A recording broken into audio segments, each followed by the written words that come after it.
In 4 hours, people could get done any number of things. We could finish most of our errands, we could travel to a different state or country, or you could even run a marathon twice.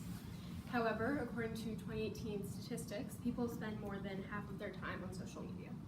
You check it before you go to bed, you check it when you wake up in the morning, in waiting rooms, even when you're driving or at the supermarket, even when you're in class. The average person has 7 social media accounts alone to look at. People rely on social media to broadcast their lives and along with tracking their friends and others.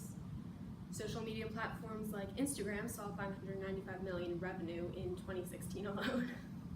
Facebook revenue increased by 59% over the year, with more than 2 million businesses advertising on their platform. 79% of these people share a like milestone. 1 in 3 consumers would mention a brand when sharing a personal milestone on their social media. Despite the internet originally being created for communication and research, recent years have caused an incredible spike in social media use that has led to a lot of mental roadblocks. These are issues such as addiction, self-doubt, anxiety, and depression, many of which are created by fear of missing out or online oversharing. It creates an emotional response to other people's posts that makes you doubt yourself or your own social life. Marketers rely on people's emotional responses to these things to promise them false statements, like this will make you look so much better, you look like a model, or this will make you stronger, or if you do this one thing, people are going to notice you more. Another very common advertising technique is something that is referred to as sadvertising. A great example of this is the ASPCA animal cruelty commercial that used to tug on your emotions and snap you into switching the channel as soon as you heard the music start. They try to grab your moral compass and spin it in their favor. Advertisers rely on our dependence on emotions for decision making to market their products towards us. They choose a target audience and mimic your daily lifestyle so that you feel a sense of connection to the product or company. Or they could be using repetition to create a sense of security, because with certain marketing techniques it makes sense to play on the familiar so that people, so that they create that warm feeling people get from familiarity.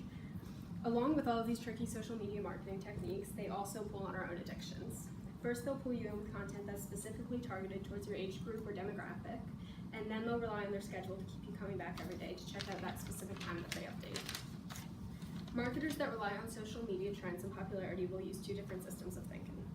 The first is our intellectual side that tells us what we need and what we're looking for, and they create targeted, to-the-point ads that will immediately answer your wants and needs, because even if with more research you would find that it isn't the best solution to what you were looking for.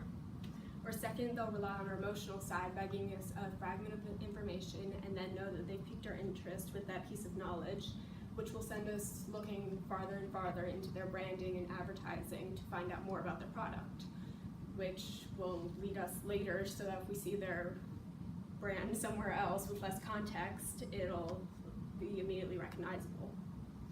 In conclusion, social media is something that most or all of us rely on as a method of communication, fulfilling our wants and needs, and broadcasting ourselves. Social media marketing is something that has reached an incredible number of use in the last few years.